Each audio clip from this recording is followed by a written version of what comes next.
Hello coin collectors and history lovers. Welcome back to Old Charles, the channel where we dive deep into the fascinating world of coins from around the globe. Today, we're going to explore one of the most interesting and collectible pieces from Australia, the 1981 Australian 50-cent coin. We'll cover its history, design, condition factors, and of course, its current value in the collector's market. So, stick around till the end, because you might be surprised by how valuable this coin can be depending on its condition. Let's first step back in time. The Australian 50-cent coin was first introduced in 1966, the same year Australia moved to decimal currency. Originally, the coin was round and made of 80% silver.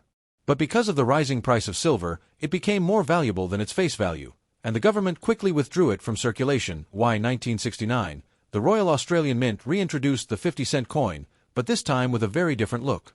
Instead of being round, it became dodecagonal, which means it has 12 sides, making it one of the most unique circulating coins in the world. The metal composition also changed to copper-nickel. Fast forward to 1981. This was a significant year for Australian coins. Due to a very high demand for 50-cent pieces, the Royal Australian Mint outsourced production to other mints around the world, including the Royal Mint in London, the Royal Canadian Mint, and even the Royal Mint in Wales. This makes the 1981 issue very interesting, because coins struck at different mints have slight differences in die characteristics, which advanced collectors love to study. Now let's talk about the design. On the obverse side, we see the portrait of Queen Elizabeth II, designed by Arnold Machin. This portrait was used on Australian coins from 1966 until 1984. The Queen is facing right, wearing the Girls of Great Britain and Ireland tiara. On the reverse side, we see the iconic Australian coat of arms, designed by Stuart Devlin, who was the official goldsmith and jeweler to the Queen. The design features a shield with symbols representing the 6 Australian states, supported by a kangaroo and an emu, 2 animals native to Australia and famously unable to walk backward, symbolizing progress. Above the shield is the Commonwealth Star with 7 points. The coin weighs 15.55 grams, has a diameter of 31.5 millimeters, and is made from copper-nickel, giving it a silver-like appearance but with a much harder wearing surface for circulation. Now, let's talk about the most important factor that determines the value of your coin, its condition, also known as grading. These are the coins you'd find in your pocket change, often showing wear on the Queen's portrait and the fine details of the coat of arms. Most 1981 50-cent coins in circulation are worth only their face value, 50 cents. If your coin has never been used in circulation and still has its original mint luster, it can be worth a few dollars to collectors, usually around $2 to $5. Special proof versions were struck in limited numbers for collectors, with polished dies and mirror-like finishes. These can fetch between $10 and $20, depending on condition. This is where things get exciting. Some 1981 50-cent coins may have minting errors such as off-center strikes, double strikes, or die cracks. These errors can make your coin worth much more, sometimes $50, $100, or even higher, depending on the rarity of the error. So, what's the real value of a 1981 Australian 50-cent coin today in circulated condition? It's generally only worth its face value of 50 cents. In uncirculated or mint condition, collectors may pay between $2 and $5. Proof sets ** from 1981, which included the 50-cent coin, can be sold for around $15 to $25 depending on demand. And if you're lucky enough to find an error coin, the price can skyrocket into the hundreds of dollars, depending on the type and quality of the error. Remember, values can also vary depending on the mint where the coin was struck, as coins from overseas mints may have small details that collectors look for.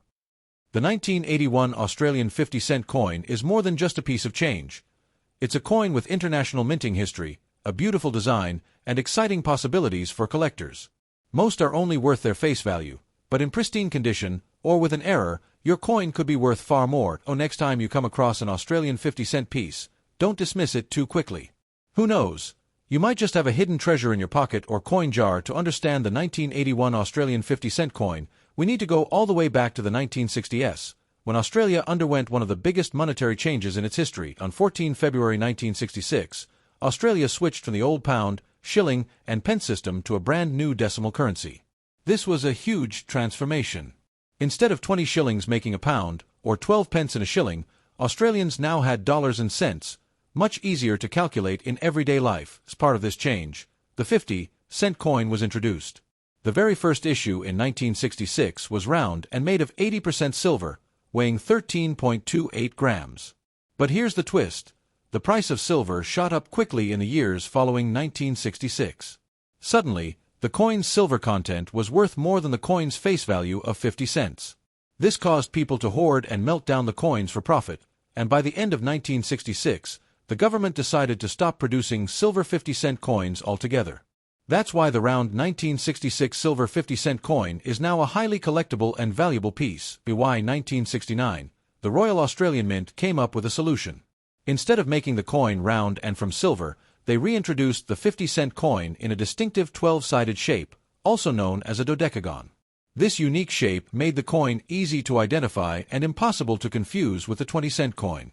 The composition also changed. No more silver, now it was made of a durable copper-nickel alloy, which gave the coin its silver-like shine but without the high cost.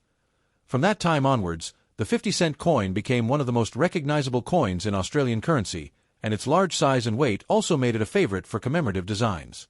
Over the years, special editions were released to celebrate important events like the royal wedding of Prince Charles and Lady Diana in 1981, the bicentenary of Captain Cook's voyage, and even the 2000 Sydney Olympics. Now, let's zoom in on 1981 itself. This year was a turning point for the 50-cent coin. The demand for coins in circulation was extremely high, and the Royal Australian Mint couldn't keep up with production alone. For the first and only time in the history of the 50-cent coin, Australia reached out to overseas mints for help. The Royal Mint in London struck millions of coins for Australia. The Royal Canadian Mint also produced 50-cent pieces, adding their own minting style and slight differences in finish.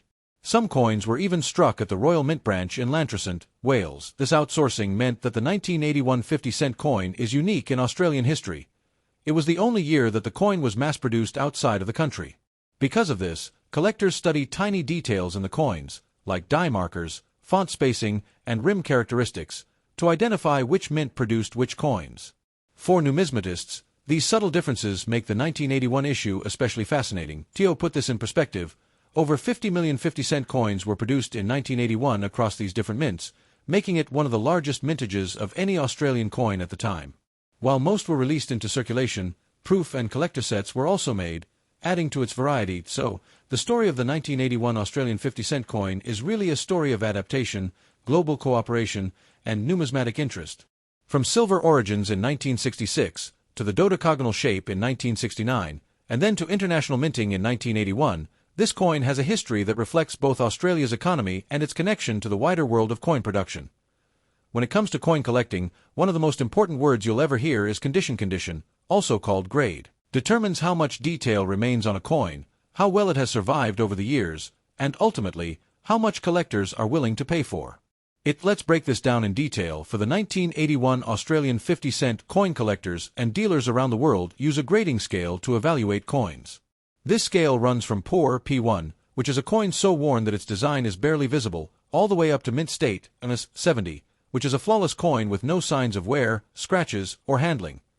For Australian coins like the 1981 50-cent piece, most collectors rely on visual inspection of the obverse side, the Queen's portrait, checking for hair detail, the sharpness of facial features, and wear on the tiara.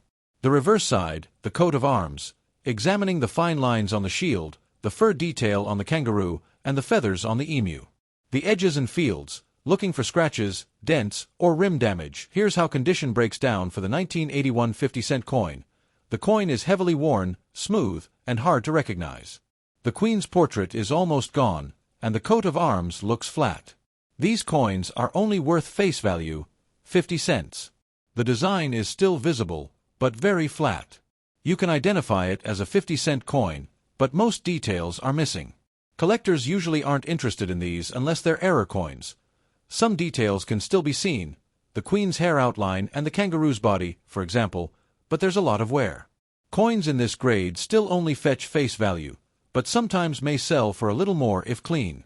This is a decent condition. The Queen's portrait shows some detail in the hair and tiara, though the highest points are worn. On the reverse, the coat of arms still has sharp outlines. A coin like this may sell $4/$1 to $2 to casual collectors. At this level, most details are still visible. The Queen's tiara is still sharp, and the kangaroo and emu retain much of their fur and feather detail. Only slight wear is visible at the highest points. Collectors value these more. Sometimes at $2 to $3, the coin looks almost new. There is just a tiny bit of wear on the highest points, but the luster, that original mint shine, is still present. AU coins of 1981 may fetch around $3 to $5. These coins have never been circulated. They may have small marks from being stored in bags or tubes, but there's no actual wear. The shine is bright, and the design is crisp. Mint state examples of the 1981 50-cent coin are often valued at $5 to $10 depending on quality. This is the top level, a coin that looks flawless, with full luster, no scratches visible to the naked eye, and a perfect strike. These are rare for circulated issues, but can exist if stored properly since 1981. Such coins could sell for $15, $20, or even more if graded and certified by a professional service. In addition to regular coins, 1981 also saw proof issues, which were struck using special polished dies. Proof coins have a mirror-like finish and frosted details. These were sold directly to collectors in presentation sets, not for circulation. Proof 1981 50-cent coins, when kept in their original packaging, usually sell for $15 to $25, depending on condition. Now, there's one more interesting factor. If your 1981 coin has an error, like being struck off-center, having a double rim, or showing die cracks, its condition plays an even bigger role. An error coin in poor condition may only attract mild interest, but an error coin in mint state condition can sell for hundreds of dollars. Collectors always prefer errors that are well-preserved, so the condition of a 1981 Australian 50-cent coin makes all the difference. From a worn-out circulation coin worth just 50 cents, all the way to a pristine proof or mint state coin worth much more, grading is what separates ordinary change from collectible treasure.